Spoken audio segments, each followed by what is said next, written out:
Thank you, everyone, for taking the time to tune in today. Today's episode of The Topping Show is proudly sponsored by Topping Technologies. Topping Technologies is an IT value-added reseller and services company with a special proficiency in IT security.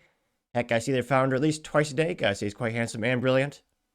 He's me, you see, that's the joke. If you're an IT leader or business owner, you can reach out to the team at sales@toppingtechnologies.com. Also, still giving away a free flamethrower with every IT purchase. Yes, of course, it does come with a fun Picatinny rail adapter, so you can mount it to any standard AR-15 like all awesome accessories can be. Go to toppingtechnologies.com and click the flamethrower button to learn more, or click the URL in the video description below. Lastly, trying to get to 5,000 subscribers by the end of the month, so if you can click that button and tell your friends, I would greatly appreciate it. Now, going over to the business part podcast, you have the iconic Aston Martin Cygnet for sale. For those who are not gearheads, you might not have known, but Aston Martin once did a one-off, a small itsy bitty little teeny tiny car, tiny car, with a good old V8. On the condition that they would only make the one for this guy.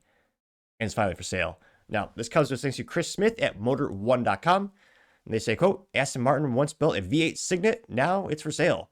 It's only done 2,900 miles. We dare you to drive more. Which, one of the funny things when it comes to BS government compliances, there's once a time when, pretty much all the time where the governments are bullying automotive companies, but the UK government goes, hey, Aston Martin, you're making too many fun V12 with stick shifts and V8s. You gotta make a small little itsy bitsy car to offset your BS carbon footprint while, China and India produce more than anyone else. But nevertheless, we're gonna kneecap you and punish you.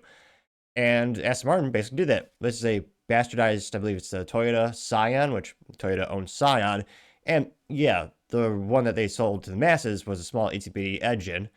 But this is a thing of beauty, to say the least. Now they say, quote, a few years ago, Aston Martin proved that you can just do about anything if the price is right. We have no idea how much the owner of the world's only V8-powered Aston Martin Cygnet originally paid for their wild creation. Similarly, we don't know how much that owner is selling for now, but it is for sale, and you won't find another one like it anywhere in the world. Which, let's go to that interior of this vehicle. Good old racing steering wheel right there. And they somehow found a way to stick that giant engine right in there.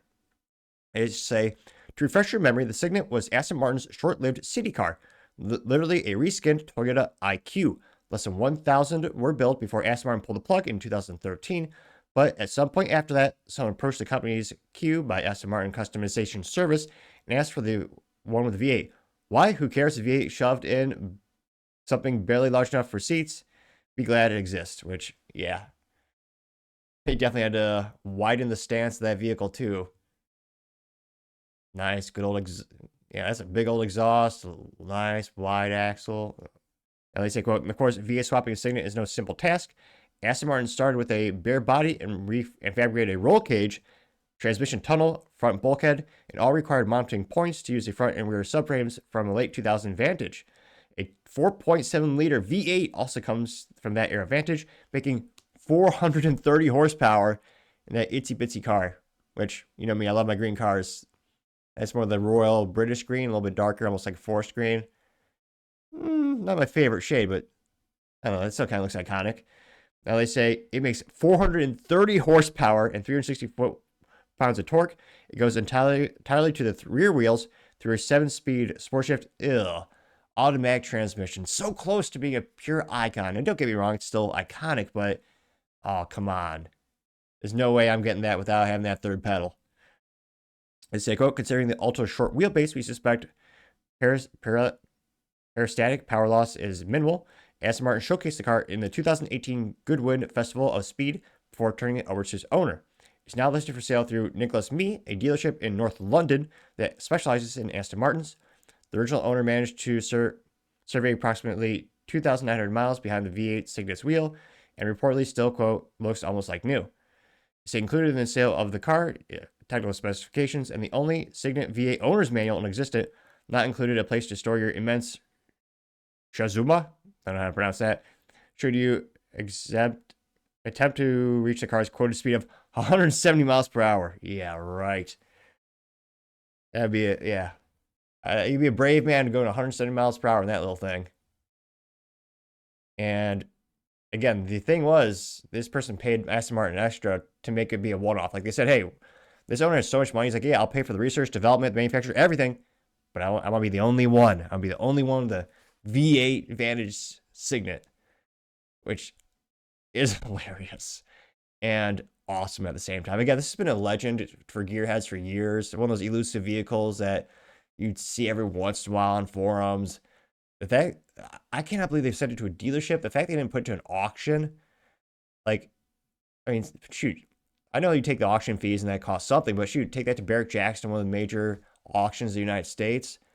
I mean, some guy out there wants it and they pay through the nose for it. And I wonder, well, shoot, I wonder how much it costs to just make the one-off. Because again, geez Louise, granted, again, there's lots of part sharing and, it's not like they're making it from the ground up per se, but research, development, manufacturing for a one-off vehicle is no cheap task in and of itself. I wonder if the owner will actually make a profit selling this. I mean, maybe, but let me know, how much do you think this originally cost? And then do you think the dealership and the owner will actually make a profit when they do sell it? Let me know your thoughts, because as always, be fascinated to hear what you have to say. Thank you everyone for taking the time to tune in today. Again, trying to get to 5,000 subscribers by the end of the month. So if you can click that button, I greatly appreciate it. Also, give me a thumbs up, thumbs down, and a comment. It's a great way to give me some additional feedback, letting me know how I can make the show better and better. Lastly, don't forget to take time to tell your family, tell your friends, tell your coworkers, heck, tell your enemies, tell anyone and everyone. Just stay safe and fight the good fight.